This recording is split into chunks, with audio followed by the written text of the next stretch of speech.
sacarosa que teníamos ahí ya era más baja que, por ejemplo, para ovócitos. Entonces, en este medio desarrollado específico para blastocistos, nuestra concentración inicial de sacarosa ya era en la primera solución, en la más concentrada, 0,25 molar. Entonces, en nuestro caso, salimos de esta y pasamos directo para cultura ahora.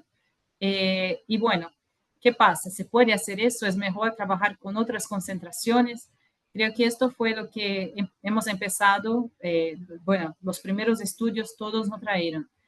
Y es de verdad desde 2022 que empezamos a tener algunos resultados, algunas publicaciones, en que la gente pasó entonces a probar distintas concentraciones de sacarosa para mirar si era posible hacer eso en solo 1 o 2 minutos, mantener los embriones en esta solución y tener al menos los mismos resultados que teníamos con la descongelación en múltiplos pasos.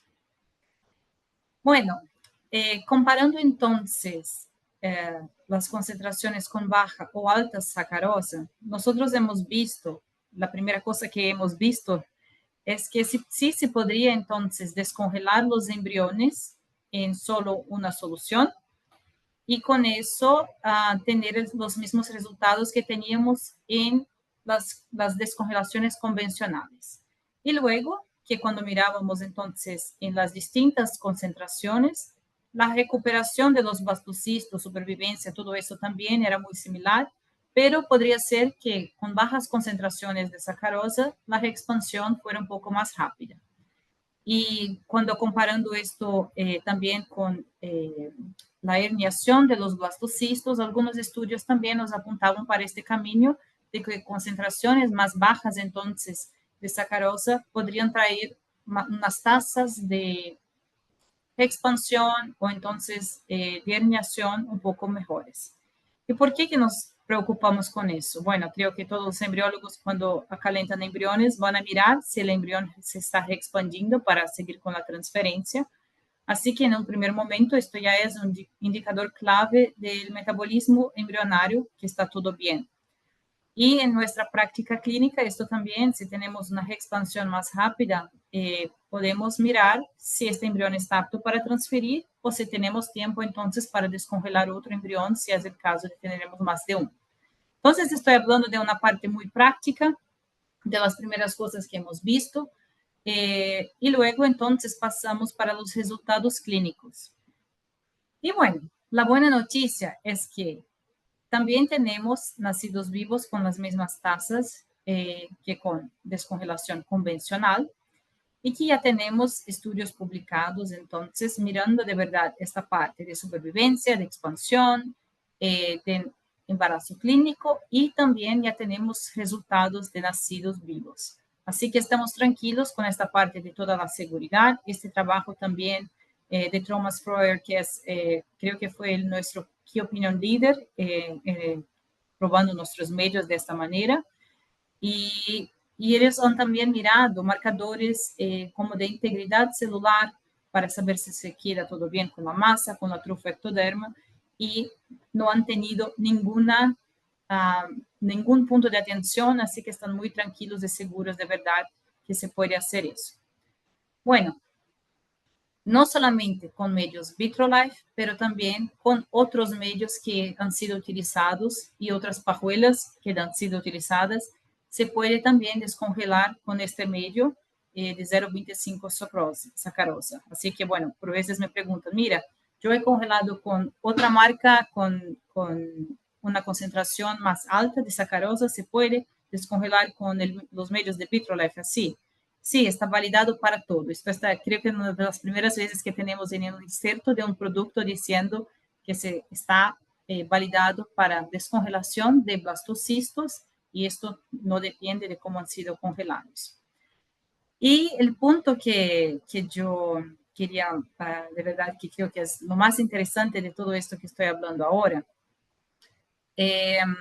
o que tengo para traer acerca de informaciones de los artículos, de los estudios más recientes, es este que está de este mes, esta publicación recién salió, hablando un poquito más del estrés osmótico.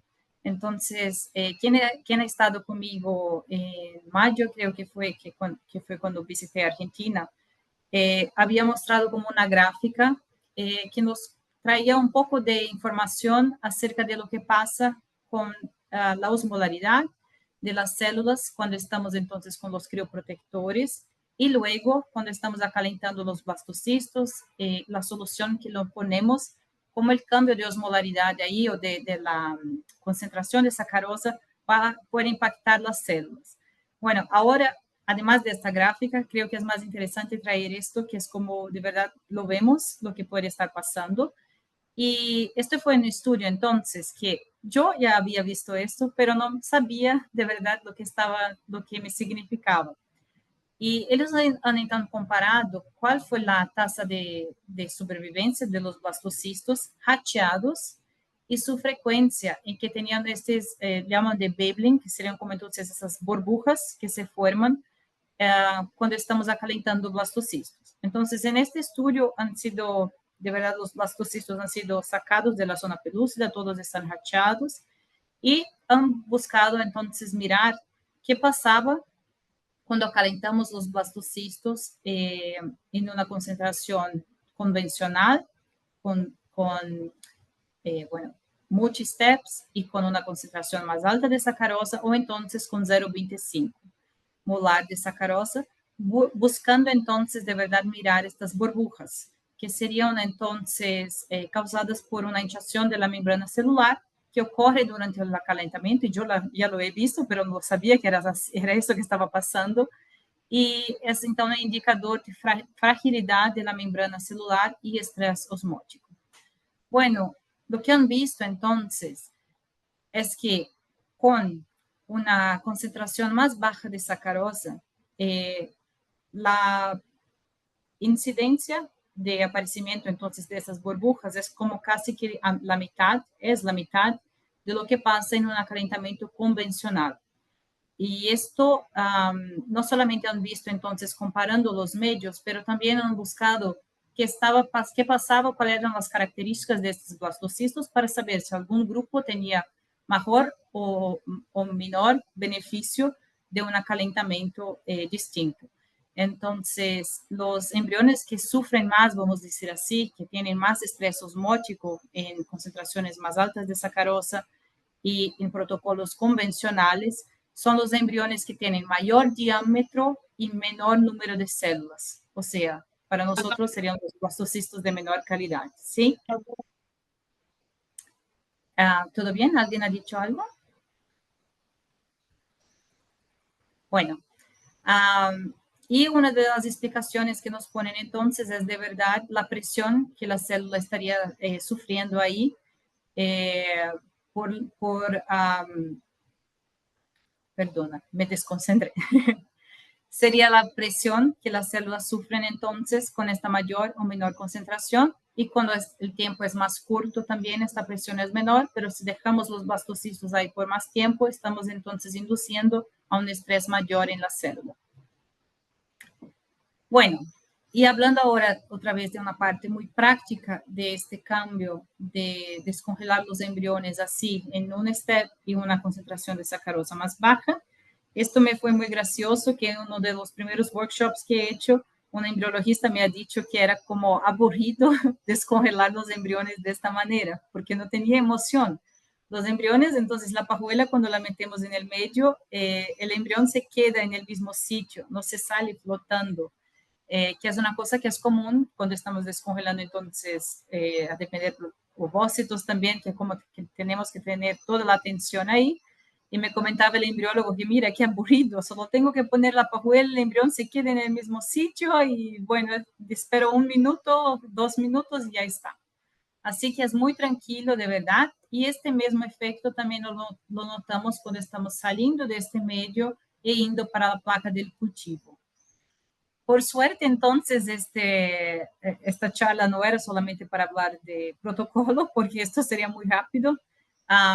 Lo que necesitamos es acalentar. Nosotros recomendamos de 0,5 ml a 1 ml de solución en una placa, acalentar hasta 37 grados. Una vez que esté a 37 grados, podemos entonces traer la pajuela a calentar el blastocisto, dejarlo ahí 2 minutos y luego pasar para la placa de cultivo o mismo placa de EmbryoGlue, como algunas clínicas están haciendo. Este tiempo de 2 minutos ha sido elegido de verdad por los primeros estudios y porque nosotros en nuestra solución convencional, que sería el Rapid Warm Blast, y que es una de las soluciones, entonces la primera solución es la misma que tenemos al día de hoy en nuestro kit, ya teníamos este tiempo de 2 minutos. Entonces lo mantenemos de esta manera y es por eso que nuestro protocolo ha sido validado de esta manera. Pero hay estudios que han sido hechos también con algunas validaciones hasta con menos tiempo. Y el volumen que nosotros recomendamos puede variar un poco y debe ser validado por la clínica a ver cuál es el device que están utilizando, entonces cuál pajuela y cuál placa que están utilizando para que de verdad el medio sea, la cantidad de medio sea suficiente para poder emergir toda la pajuela. Y esto depende también de los embriólogos, si lo congelan más a la punta o más arriba en la pajuela. Así que bueno, en resumen, ya tenemos autorización FDA y la marca CE europea, entonces, para el acalentamiento de blastocistos ultra rápido. Entonces, les afirmo una vez más, el nuestro ultra rápido está validado, está siendo comercializado solamente para blastocistos. Nuestro kit contiene 4 frascos de 5 ml cada, entonces puede ser usado para 20 hasta 40 descongelaciones y cada uno de estos frascos puede estar abierto por 2 semanas desde la primera abertura. Bueno, creo que he cubierto todas las razones para que puedan probarlos y quedo disponible después para más preguntas. Muchas gracias. Bueno, Catherine, excelente la charla. Si les parece, hacemos todas las preguntas al final, Fer, o preferís que hagamos ahora a mitad? No, Sí, mejor al final. para al final. Bueno, y ya que está, los que quieran dejar alguna pregunta en el chat para que después las podamos leer, está disponible. Bueno, vamos a seguir con Andreu, que por suerte yo tuve ya varias ocasiones de compartir con él varios workshops, así que lo conozco hace un tiempo. Andreu es un graduado en biotecnología en la Universidad Autónoma de Barcelona. Realizó el máster en biología de la reproducción y técnicas de reproducción humana asistida en el Hospital Universitario de Zeus de Barcelona, obteniendo calificación excelente y matrícula de honor. Ha participado en numerosos estudios científicos centrándose en la morfocinética embrionaria y en el desarrollo de algoritmos de predicción embrionaria mediante machine learning e inteligencia artificial. Ha trabajado como embriólogo clínico en prestigiosas clínicas de FIB en Italia y España, incluyendo la Clínica de Eugene de Barcelona. Paralelamente ha formado y tutorizado a más de 3.000 embriólogos de todo el mundo, contribuyendo al desarrollo de las próximas generaciones. En 2022, Andreu se incorporó a Kitasato Divimed como embriólogo senior y asesor científico, y actualmente ocupa el cargo de Medical Scientific Liaison y coordinador científico, donde centra en la innovación y el desarrollo de nuevos productos y protocolos para Kitasato. Su compromiso es brindar soporte técnico, científico y educativo a clínicas y embriólogos de todo el mundo. Bueno, Andreu, un amplio CV Gracias. queda en tus manos. Muchas gracias por la presentación. Decidme si podéis visualizar la presentación de manera correcta. Sí, se ve perfecto. Sí, perfecto. Vale, bueno, pues nada, muchísimas gracias también a la Sociedad Argentina de Embriología Clínica por la invitación. Para mí, de verdad, es un auténtico placer estar aquí. Y nada, hoy, tal y como pone el título, vamos a tratar de entender los protocolos ultrafast. Y vamos a hablar un poco no solo de warming, sino también de Vitri. Entonces vamos a ver cómo funciona la práctica clínica a raíz de los principios de estos protocolos. Esta es un poco la agenda que vamos a seguir. Vamos a hablar un poco de la revolución / evolución de la vitrificación en estos últimos años, y ya vamos a indagar directamente con los protocolos ultrafast warming y ultrafast vitri. Vamos a ver los últimos resultados y estudios más recientes entender los mecanismos de cada uno y responder varias preguntas. Si todos los protocolos y medios funcionan exactamente igual, si podemos combinar ultrafast con convencional o no y si debemos suplementar los medios después de la desvitrificación. Bueno, empecemos ya. Bueno, como bien ha dicho antes, Gabriela, empezó todo con la congelación lenta. Esto sabemos que generaba mucho cristal de hielo y mucho daño celular. Y todos estos problemas se solventaron con la vitrificación convencional mediante el incremento de las tasas de enfriamiento y calentamiento. Entonces ya se redujo de manera significativa el tiempo de criopreservación, de más de 3 horas a tan solo unos 10-15 minutos. Aparte, se reducieron los costos y se incrementó la eficacia, la eficiencia y las tasas de supervivencia, obviamente. Pero la pregunta es siempre si podemos hacer algo más o nos quedamos donde estamos. Y estamos en este punto, estamos en el punto de la vitrificación convencional. Esta salió alrededor de los años 2000 con el conocido método Cryotop, que seguramente todos conocéis. En 2023 optimizamos ya los volúmenes del protocolo lanzando el protocolo microgotas, pero ya a raíz de la optimización del protocolo de los volúmenes ya intentamos optimizar el tiempo. El año pasado lanzamos el Ultra Fast Warming, siendo los primeros y los únicos en lanzarlo para todos y cada uno de los estadios de desarrollo. Y este año ya hemos lanzado el Ultra Fast Vitri para ovocitos, que también está con marcado CE. Bueno, ya como noticia, esta semana también hemos recibido la aprobación de la FDA. Entonces, bueno, es una buena noticia también para Estados Unidos, tanto del Ultra Fast Warming como del Ultra Fast Vitri. En cuanto al Ultra Fast Warming, como he dicho, está diseñado, validado y certificado para todos los estadios de desarrollo, desde ovocito hasta blastocisto. Y este es el cambio. Este es el protocolo de warming convencional que todos conocemos en varios pasos, un total de unos 10 minutos, a un protocolo de un solo paso, un solo minuto.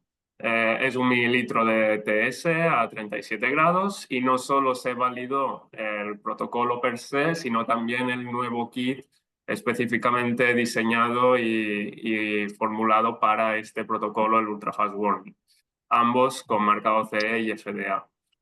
Entonces, ¿cuál es la diferencia entre los mecanismos?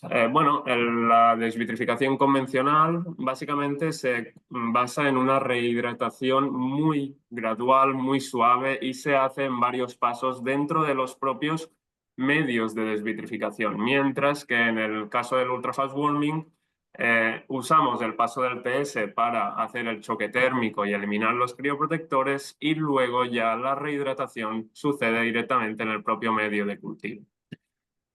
Y la diferencia básicamente es que ahora evitamos pasar a temperatura ambiente y ya después de 1 minuto en TS a 37 grados ya lo transferimos al medio de cultivo. Hacemos varias gotas, unas 3 gotas con medio de cultivo simplemente para eliminar el TS y ya lo dejamos en el pocillo o gota final para su cultivo embrionario. Entonces ahora sí se recomienda trabajar con superficie calefactada. Y las ventajas son claras. Reducimos tiempos, por tanto reducimos la carga de trabajo, reducimos la exposición a la temperatura ambiente, reducimos la exposición a los crioprotectores, reducimos el riesgo de manipulación ya que reducimos el número de pasos y de manera muy sencilla se puede implementar en el laboratorio ya que de alguna manera lo que tenemos es que el primer paso es común para todos los estadios para el convencional y el ultrafast. Entonces, básicamente ahora lo que voy a enseñar es si estos protocolos realmente funcionan o no. Veo que aquí ha salido una marca de color amarilla. No sé si alguien la puede eliminar. No sé si os aparece una marca amarilla en la presentación, arriba a la izquierda. O es solo en mi pantalla. Pero bueno, tampoco altera mucho la presentación. voy a enseñaros un poco de la evidencia científica. Como os he dicho, como es validado para todos los estadios de desarrollo, voy a enseñar una pequeña muestra de los resultados publicados para cada uno de estos estadios. Empecemos por blastocistos. Esta fue una presentación oral esta pasada ESRE, donde se analizan más de 2.792 criotransferencias en el Memorial Şişli Hospital de Estambul.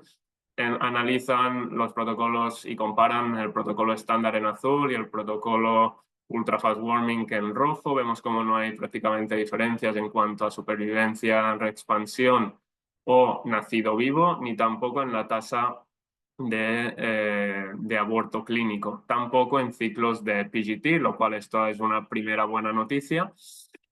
Eugene, también Mina Popovic también presentó en esta pasada ESRE los resultados de Eugene junto con la colaboración de Boston IVF para ver si no solo aseguraba una buena supervivencia y resultados clínicos, sino ver un poco la parte genética, si había diferencias en el tipo de euploidía y en la tasa de euploidía per se. Y vemos cómo independientemente de si se utiliza ultrafast o desvitrificación convencional, la tasa de euploidía es similar e incluso el tipo de aneuploidía en cuanto a trisomías y monosomías. Por tanto, vamos por buen camino también.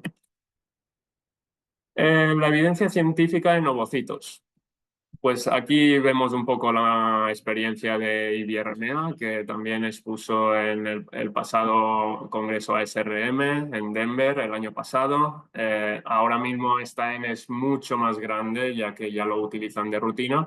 Y bueno, esta es la experiencia con 236 ovocitos de donante, divididos en dos grupos, en rosa el ultrafast y en verde el standard warming. Vemos como tampoco hay diferencias significativas en cuanto a supervivencia, tasa de fecundación, blasto útil o calidad o embriones de buena calidad. Y a nivel clínico también tenemos que Eugene ya lo utiliza de rutina. Vemos como tampoco hay diferencias en cuanto a implantación y embarazo clínico. Ahora ya están sacando datos de nacido vivo e incluso se observa un incremento significativo de la tasa de blastulación cuando se aplica el protocolo ultrafast, aunque luego no se deduce o se corrige a nivel clínico y a nivel de nacido vivo. Pero tenemos más evidencia, tenemos más estudios, más abstracts, más pósters y aquí vemos una lista de todos ellos. Pero para mí lo importante es entender qué ocurre durante este protocolo, porque de normal lo que vemos es esto. Vemos una pajuela que entra dentro de un líquido durante 1 minuto a 37 grados y que, bueno, más o menos todo sobrevive, ¿no? Pero ¿qué ocurre? Entonces, vamos a tratar de entender, ahora os voy a poner un vídeo donde se explica en inglés la teoría, la base de lo que ocurre en este tipo de protocolos.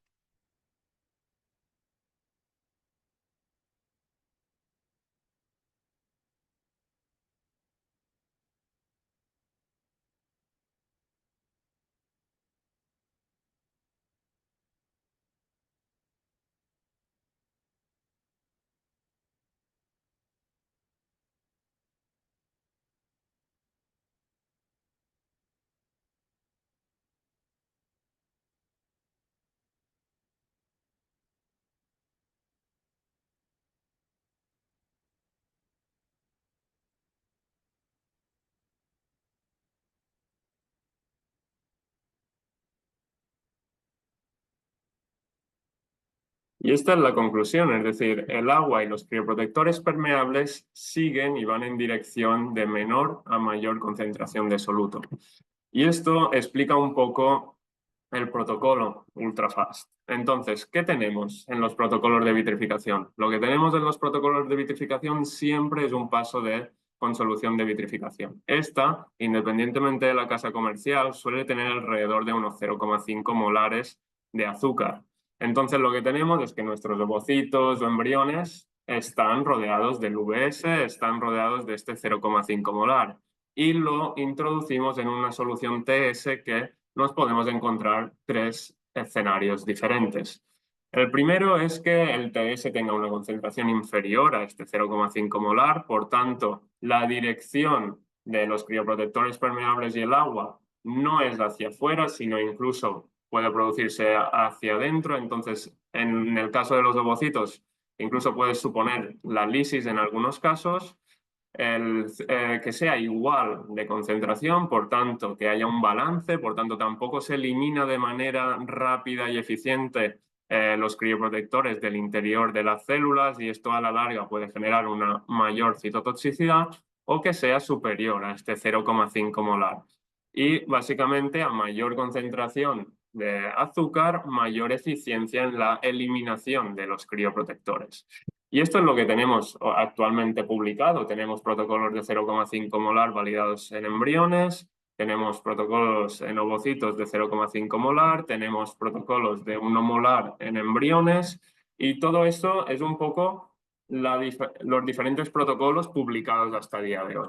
Nosotros, con el fin de crear un protocolo universal independientemente del estadio de desarrollo, lo que hicimos fue incrementar por encima de 1 molar la concentración de trealosa.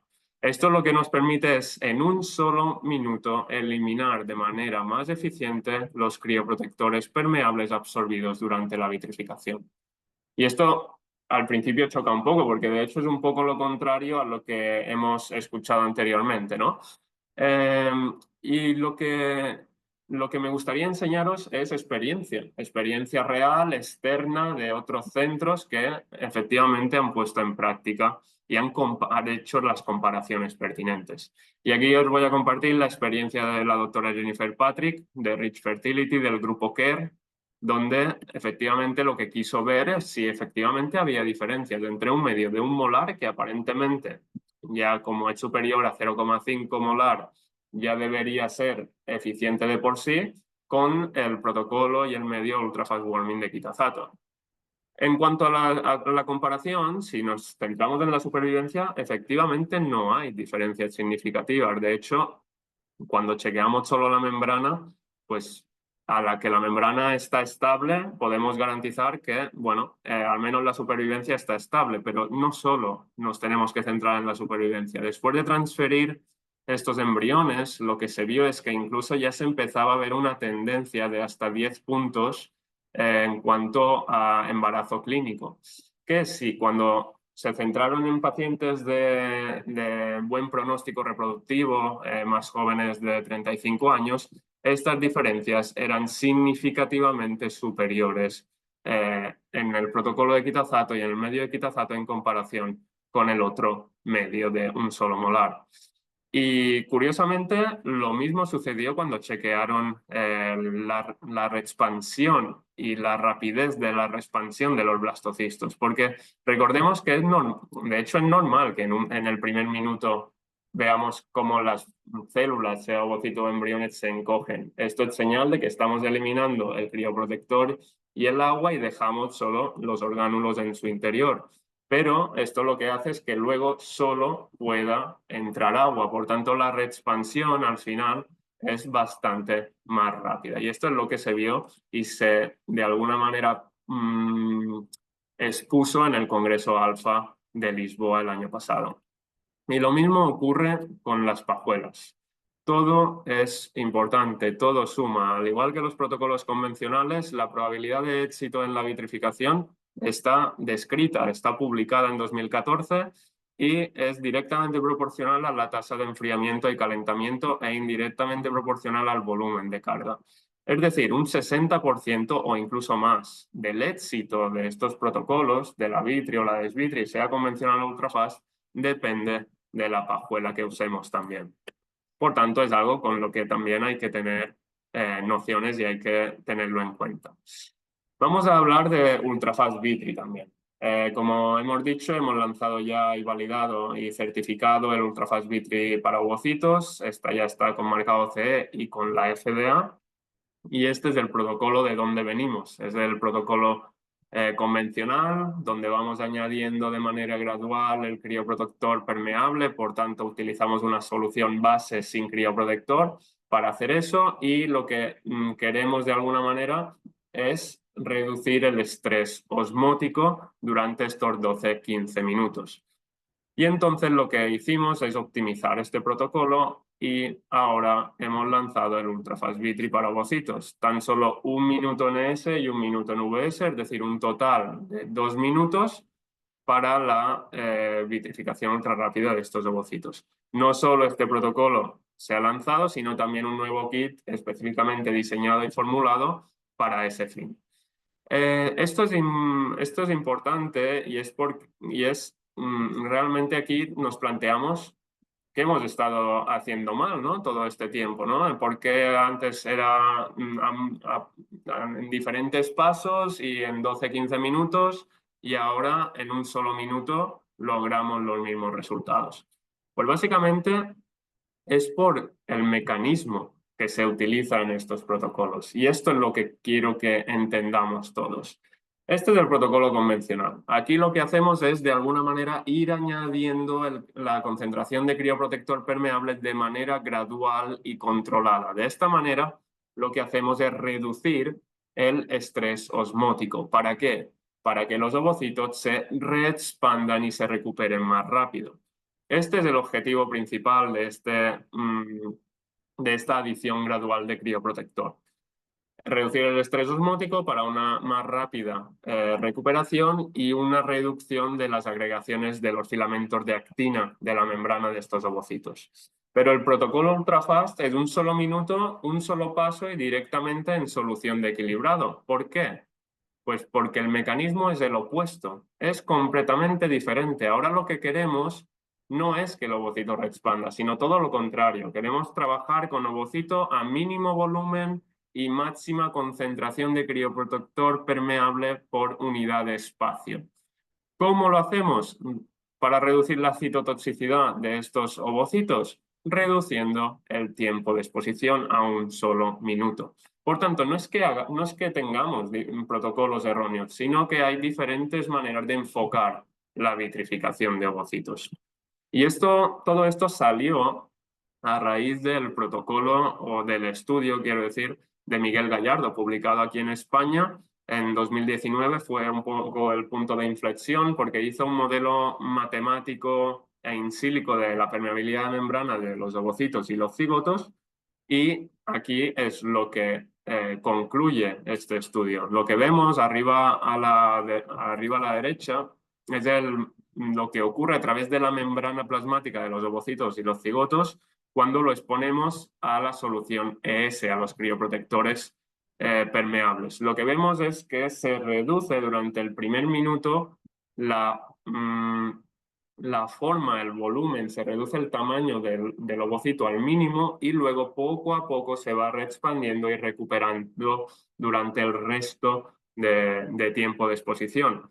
Pero lo que no ocurre es una subida progresiva de la concentración de crioprotector permeable, tal y como podemos ver. Por tanto, lo que se hace en el protocolo Ultrafast es no dejar que el ovocito recupere el agua y el tamaño original, sino que siempre vamos reduciendo aún más el volumen e incrementando aún más la concentración de crioprotector permeable. Y esto lo podemos ver gráficamente aquí. Vemos cómo en el protocolo de vitrificación estándar o convencional hay una fluctuación del volumen del ovocito, mientras que en el protocolo Ultrafast siempre hay una reducción del volumen y tamaño del ovocito. Un incremento de los crioprotectores permeables en su interior. ¿Pero qué ocurre dentro de las células? Pues lo que ocurre es que cuando exponemos a 10 minutos o a 1 minuto en ES, la molaridad en el interior de la célula es prácticamente la misma. Sí que es verdad que en el protocolo convencional hay un porcentaje superior por unidad de espacio al final de la etapa de la fase, pero esto se corrige exponiéndolo al VS. Al final, en 10 o 1 minuto, lo que vemos es que prácticamente la concentración al final de crioprotector en el interior es lo mismo y los resultados también. Y aquí lo podemos ver de manera gráfica. Aquí tenemos un vídeo que me cedió Miguel Gallardo, autor del propio artículo, donde vemos ahora que el ovocito, una vez se expone al ES, va reduciendo su tamaño y volumen, a la vez que incorpora el máximo de concentración de crioprotector permeable. Al cabo de un minuto, que es el momento en que el ovocito empieza a reexpandirse de nuevo, lo que hacemos es exponerlo al VS, una concentración duplicada de crioprotector permeable y con presencia de trealosa, que es un agente osmótico que nos elimina aún más, nos reduce aún más el tamaño del ovocito, duplicando la concentración de crioprotector permeable en su interior. Y esto es el mecanismo, esto es lo que ocurre. Entonces, vamos a ver la evidencia científica a raíz de este nuevo mecanismo. Ahora os voy a enseñar un par de estudios, bueno, un par no, unos cuantos más, viendo las validaciones clínicas y preclínicas de este protocolo ultrafast Vitri. El primer estudio es un Human Reproduction, publicado este mismo año por EmbryoTools, en conjunto con IBRMA y Concevables, haciendo la validación preclínica en ratón de los protocolos ultrafast Vitri y ultrafast warming. Aquí podemos ver los resultados, vemos cómo compararon el fast Vitri con el fast warming, el estándar Vitri con el estándar warming, el estándar Vitri en combinación con el fast warming y lo compararon con un grupo control. Eso es en cuanto a la vitrificación de ovocitos. Vemos cómo no hay diferencias significativas en ninguna de estas combinaciones en cuanto a supervivencia post-desvitrificación y post-ICSI. También se hizo la validación preclínica ya del ultrafast Vitri de blastocistos en 1 minuto o 3 minutos en combinación con el fast warming, y en comparación con el estándar Vitri y el estándar warming vemos como tampoco ya hay diferencias significativas en cuanto a supervivencia, tasa de expansión o eclosión de los embriones de la zona pelúcida. Al transferir estos embriones o blastocistos, lo que se ve incluso es que hay un incremento significativo cuando se utiliza el fast Vitri o el fast warming en comparación con los protocolos de estándar, pero esto se corrige y al final no hay diferencias en cuanto a tasa de embarazo o nacido vivo. Esto en ratón. ¿Qué ocurre en humano? Pues también ya hay 2 publicaciones aplicando los protocolos ultrarrápidos de Kitazato. Primero en vesícula germinal, publicado por Mitchell Chief en Estados Unidos, y luego tenemos también el de Catherine Wozniak, ya en ovocitos maduros. Aquí podemos ver los resultados con ovocitos M2 activados partenogenéticamente. Vemos que no hay diferencias significativas aplicando protocolos convencionales o ultrafast en cuanto a formación de pronúcleos, tasa de división o tasa de blastocisto. Incluso un incremento significativo se observa con los protocolos ultrafast en cuanto a supervivencia. ¿Y qué ocurre a nivel de clínica? Bueno, pues a nivel de clínica tenemos uno de los artículos que ya está enviado a revisión, donde soy afortunado de formar parte, y fue una de las presentaciones orales de esta pasada ESRE, donde se analizan no solo los resultados clínicos, sino también el metabolismo y la transcriptómica. Es el estudio más completo en protocolos ultrafast que se ha hecho. Aquí podemos ver los resultados clínicos en naranja, los protocolos ultrafast, en azul los protocolos convencionales. Vemos como no hay diferencias significativas prácticamente ni durante el cultivo, ni en euploidía, ni en nacido vivo. Incluso se observa un incremento significativo aplicando los protocolos ultrafast en supervivencia o calidad o embriones de buena calidad a día 5. Y básicamente, resumiendo un poco los resultados del metabolismo y la expresión génica, la transcriptómica, es que tampoco se ve una afectación o alteración ni del metabolismo ni de la expresión génica en ovocitos o embriones, por lo cual podemos concluir que los protocolos ultrafast, Vitri y Desvitri, son completamente seguros para su aplicación. Y hay más estudios con ultrafast vitri, hay más estudios publicados, más póster, más abstracts, incluso aquí podemos ver un estudio también publicado esta pasada ESRE por el propio presidente de Kitasato Japón, donde ya hablamos de vitrificación en un solo paso. Es decir, no solo intentamos reducir tiempo, sino que tratamos de optimizar también ya el número de pasos. Y este es el futuro. Pero ¿qué ocurre? Que están conviviendo protocolos ultrafast con protocolos convencionales en esta transición. Y la preocupación realmente es si podemos combinar todo con todo o realmente hay algunas limitaciones, y las hay. Y aquí podemos ver un estudio de Luis Guzmán, publicado la pasada Red Lara, donde se ve claramente cuando se aplica el ultrafast vitri con la desvitri convencional, vemos cómo se ve una reducción significativa en la tasa de blastocisto. Y esto sugiere, y se ha comprobado ya en varios centros y estudios que se están ya publicando, que todo lo que se haya vitrificado en ultrafast tiene que ser desvitrificado en ultrafast. Es decir, la salida de crioprotectores tiene que ser siempre más rápida que la entrada de crioprotectores durante la vitri. Y esto es importante tenerlo en cuenta porque si trabajáis con bancos de ovocitos y os envían ovocitos vitrificados en ultrafast, es importante que o ya estemos aplicando el ultrafast warming o que nos planteemos si ponerlo en práctica o si cambiar de banco. Esto es muy importante tenerlo en cuenta. ¿Es necesario suplementar los medios después de la desvitrificación?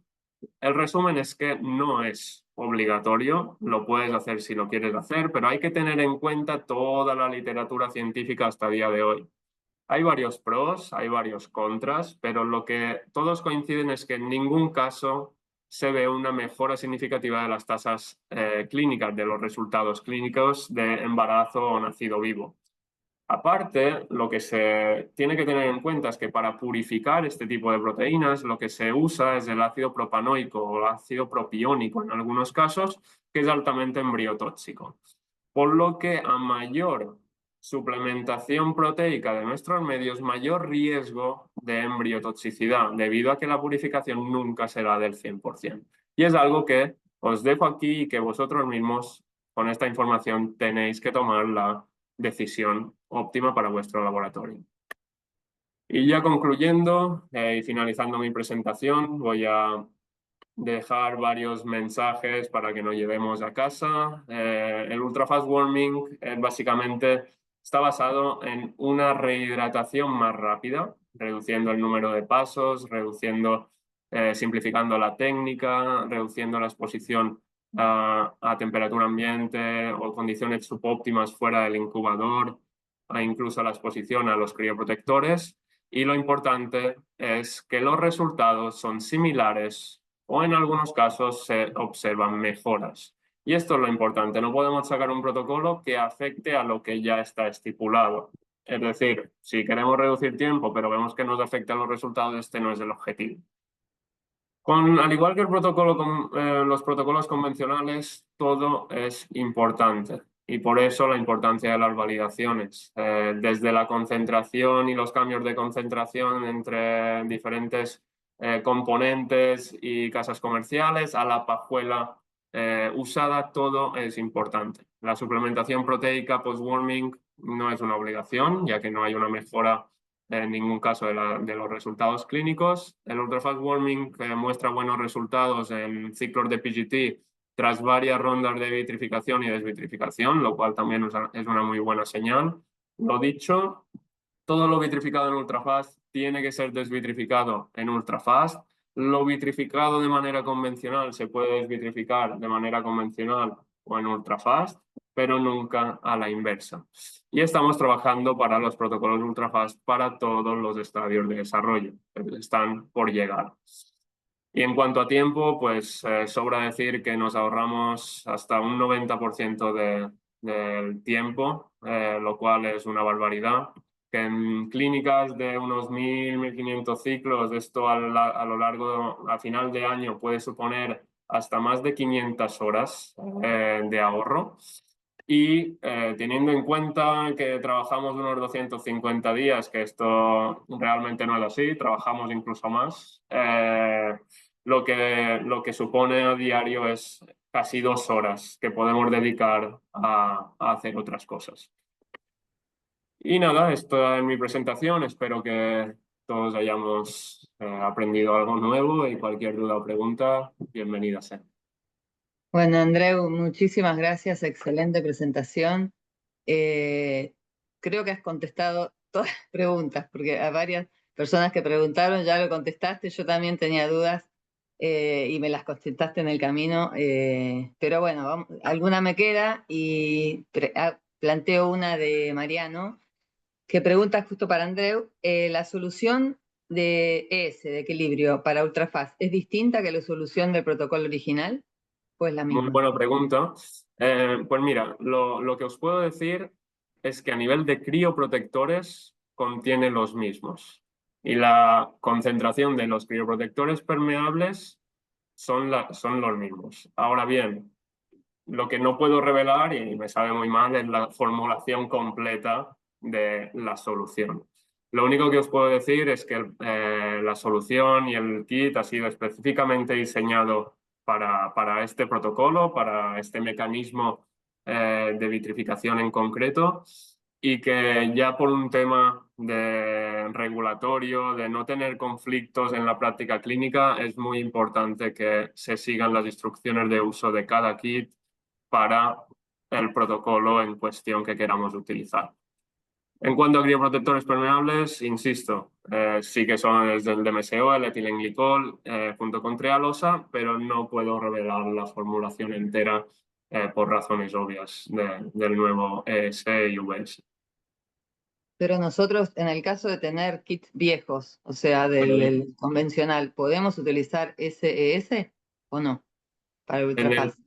En el caso de utilizar, de tener viejos, es decir, del kit, me está refiriendo a las soluciones, ¿verdad? Sí. A ver, lo ideal es que no. Lo ideal es que en caso de aplicar, a ver, hay que tener en cuenta que las validaciones, obviamente, se hicieron con ambos kits, con el kit ultrafast y con el convencional. Y con el convencional, pues obviamente también sabemos que funciona, ¿eh? Pero lo importante, insisto, lo importante es que si tenemos el kit de vitrificación convencional, se use para la vitrificación convencional, y si queremos aplicar el ultrafast, hay un kit disponible para ultrafast. Y esto es lo que yo os puedo decir y recomendar, porque obviamente no puedo salirme de ahí. Perfecto. Otra pregunta de Natalia Rubio.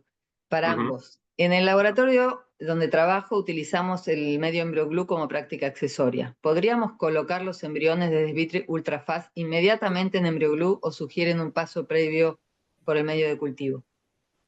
Yo creo que Catherine puede contestar mejor que yo a esta pregunta. Bueno, sí se puede, desde el punto de vista que nosotros tenemos clínicas que ya nos están reportando qué están haciendo, pero como muy bien también explicó Andreu, así hay una etapa después de la desvitrificación que comprende también que continúa ahí en el medio de cultivo, y porque el EmbryoGlue es un poco más viscoso, se debe tener en cuenta que esta reexpansión puede ser un poco más lenta de lo que están acostumbrados. Entonces hay que hacer una validación ahí, pero el tema sería esta reexpansión, y se puede también poner en el medio de cultivo y después de un rato pasarlo al EmbryoGlue. Sí, yo la verdad que experiencia con el EmbryoGlue no tenemos como tal en los protocolos ultrafast. Yo por razones, no sé, de lógicas, sí que es verdad que es un poco lo que dice Catherine. Al final, el EmbryoGlue, por el ácido hialurónico que presenta, pues es más denso, y esto al final te puede afectar a los resultados que teóricamente se tienen que dar sin el EmbryoGlue. Y creo que si tanto Vitrolife como Kitazato han hecho el esfuerzo de tener un medio específico con una validación específica para ese uso en concreto. Creo que todo lo que se salga de ahí es algo que ya es responsabilidad de la clínica y que cada clínica tiene que llevar a cabo sus propias validaciones, pero obviamente creo que recomendar algo que no está validado al 100% es algo que es riesgoso para todos, para los embriólogos y para las propias pacientes. Acá hay una pregunta parecida con lo que te pregunté del medio equilibrio. La solución TS, esta es pregunta de Santiago Giordana, ¿la solución de TS del kit convencional se puede usar para desvitrio ultrafast? Es exactamente lo mismo. Es exactamente lo mismo en Ahí cuanto sí. a crioprotección. No, me refiero es exactamente lo mismo en cuanto a respuesta. Es decir, es decir, es lo mismo que he contestado con el Ultrafast Vitri. Cuando nosotros diseñamos un nuevo kit, este nuevo kit, obviamente nos basamos con la experiencia previa que tenemos y por tanto sabemos que la molaridad que tenemos con el tipo de azúcar que tenemos, pues funciona de manera correcta. Por tanto, eso lo mantenemos. Pero obviamente no solo hay azúcar en estos medios. Hay aminoácidos, hay proteínas, hay muchas cosas, entonces es lo mismo.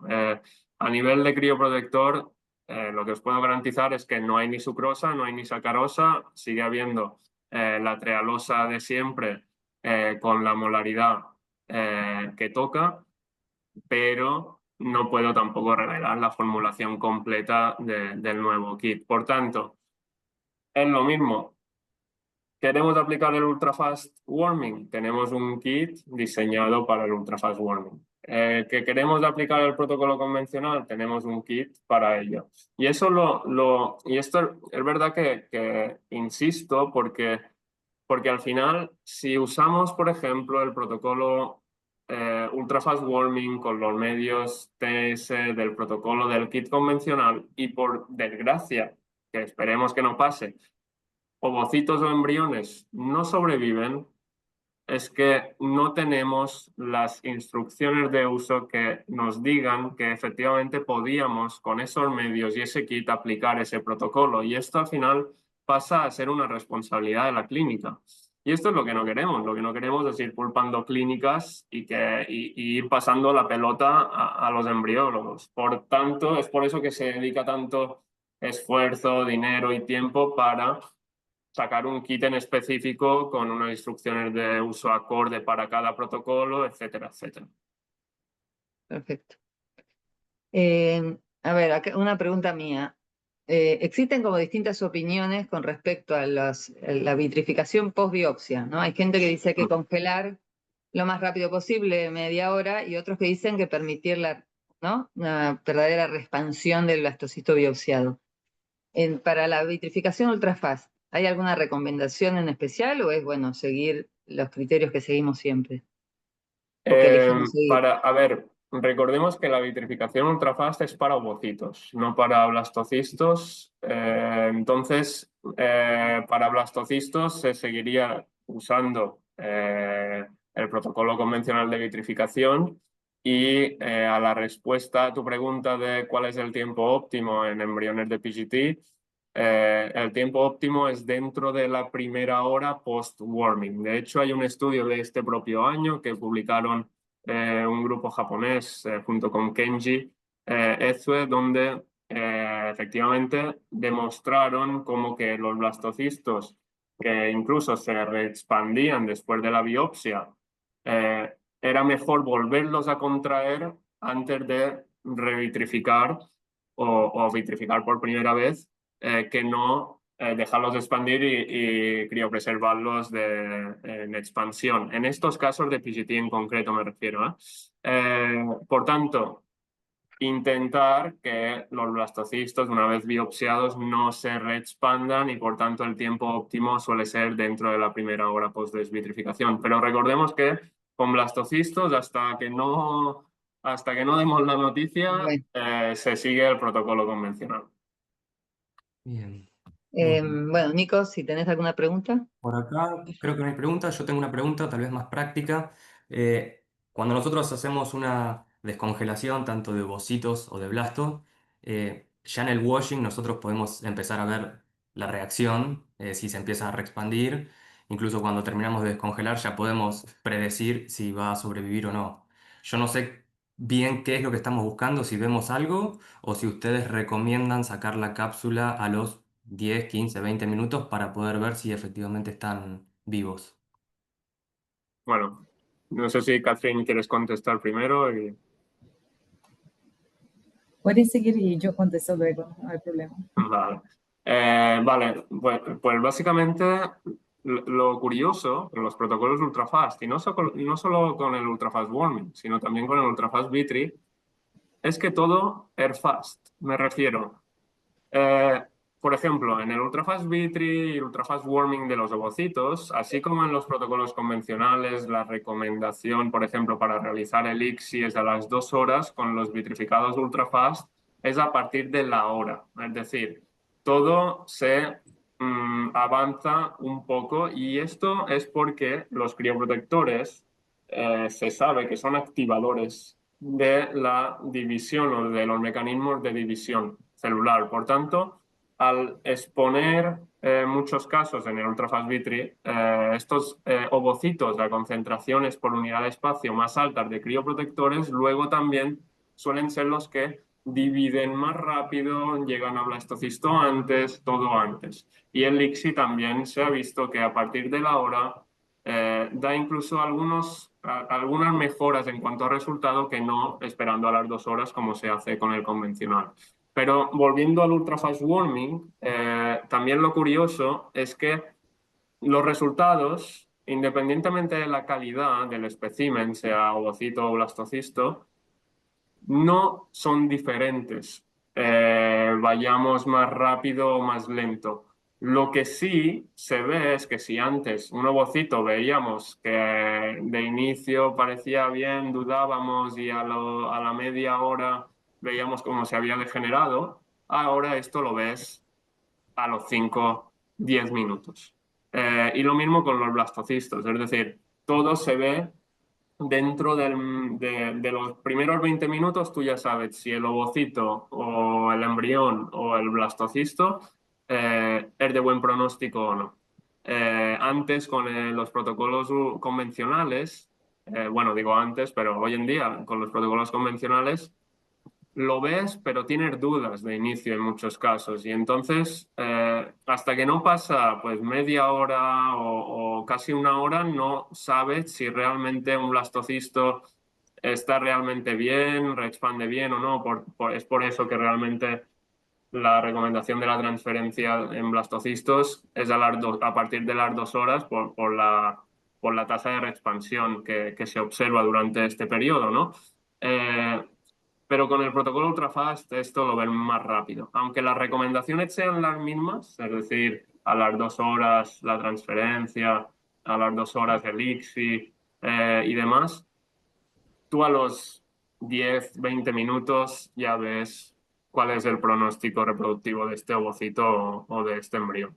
Bien, perfecto.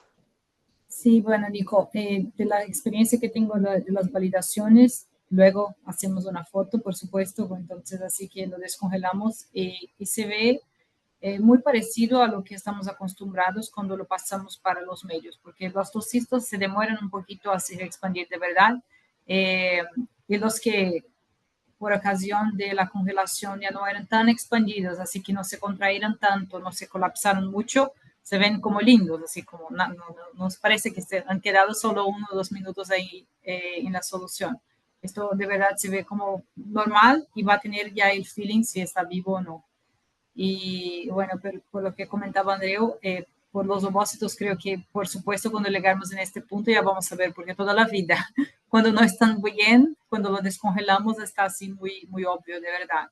Pero con los blastocistos no va a tener ningún extrañamiento en cambiar esto. Bien, perfecto. Muchas gracias. Una como para redondear un poco, o sea, las ventajas con respecto a la optimización en el trabajo del laboratorio están clarísimas.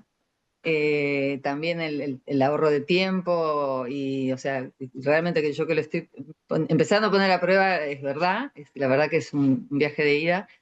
Pero la ventaja a nivel metabolismo celular, o sea, es como explicaron ustedes, es disminuir el efecto citotóxico de los crioprotectores y disminuir el tiempo que tenemos ese embrión fuera de la estufa. ¿Serían las principales ventajas? O bueno, o alguna más que Bueno, nos puedan decir, como las para principales... convencer a todos de que es lo mejor. A ver, lo primero es que realmente a mí que la gente cambie al ultrafast o siga con el convencional realmente no es decir, al final funcionan igual. Para mí esto es lo importante. Lo que no os puedo decir es que los ultrafast funcionan mejor. Independientemente de esta optimización del tiempo, sí que es verdad que inherentemente lo que hacemos es reducir el tiempo de exposición a las condiciones subóptimas, es decir, a los crioprotectores, al tiempo que estamos fuera del incubador haciendo el procedimiento. Esto es obvio. Pero, pero independientemente de estas ventajas que suponen esta reducción de tiempo, realmente es que al final los protocolos funcionan igual. Es decir, ya estábamos con tasas cercanas al 100%, tanto de ovocitos como de embriones en cuanto a supervivencia. Tenemos tasas de embarazo clínico muy buenas, tenemos tasas muy buenas de nacido vivo. Superar lo que tenemos, lo que hemos desarrollado durante estos 20 y pico años, es muy complicado. Es decir, yo no os puedo decir que ahora aplicando el protocolo ultrafast los resultados serán mejores. Esta no es la idea. La idea es que tú tendrás mínimo los mismos resultados que tienes ahora, si no mejores, en caso de que haya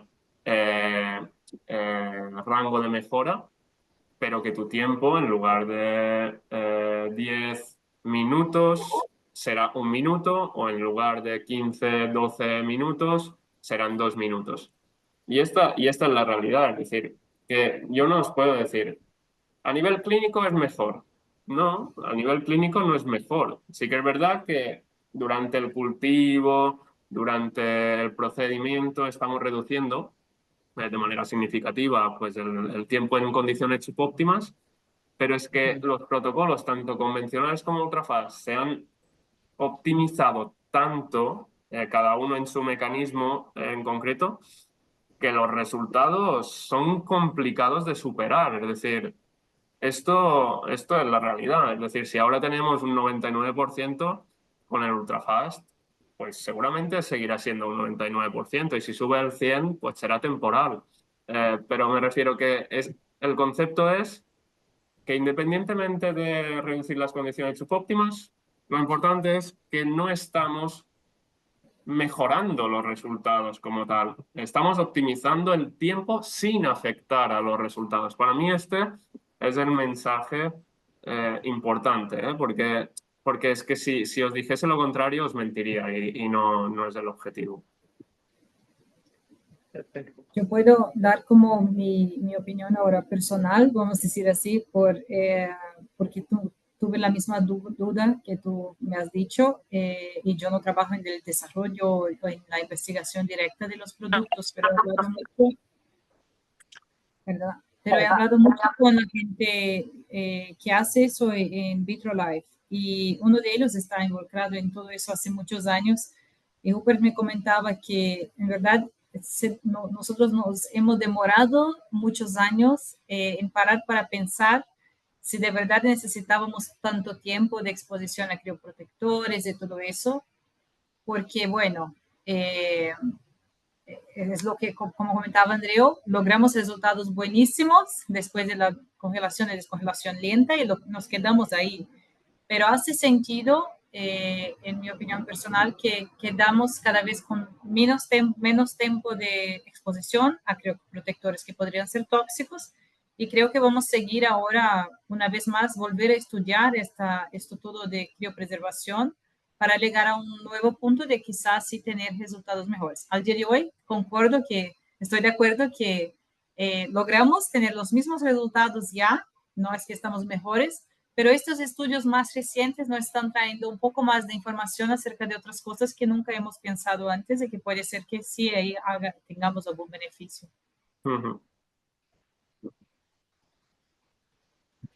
Mi Bueno, primera misión está cumplida, que es como better workflow y todo eso que siempre decimos, mantenimiento de los resultados buenos, y ahora creo que es estudiar un poco más para saber qué podemos mejorar para los ovocitos y embriones. bueno, creo que como mensaje final está espectacular. El cierre fue. Así que me pareció excelente la presentación de los dos y creo que hemos aprendido un montón. Y nada, ojalá puedan volver y poder mostrarle nosotros nuestros resultados a ustedes, ¿no? Y que Ahora, todos podamos arrancar lo más pronto posible con estos protocolos. Sí. y cualquier duda o pregunta, obviamente, ya saben dónde estamos. Y nada, yo simplemente agradeceros la invitación. Para mí ha sido un placer y un honor estar aquí con toda la Sociedad de Embriólogos Argentinos y nada, ojalá veros pronto en persona, en algún congreso o lo que sea. Y nada, que muchas gracias por contar conmigo y cualquier cosa, aquí estamos. Listo. Muchas gracias. Muchas gracias a ambos, excelentes Muchas las gracias. charlas. Muchas Nos gracias. vemos pronto. Bueno. Gracias. Chao. Chao, chao.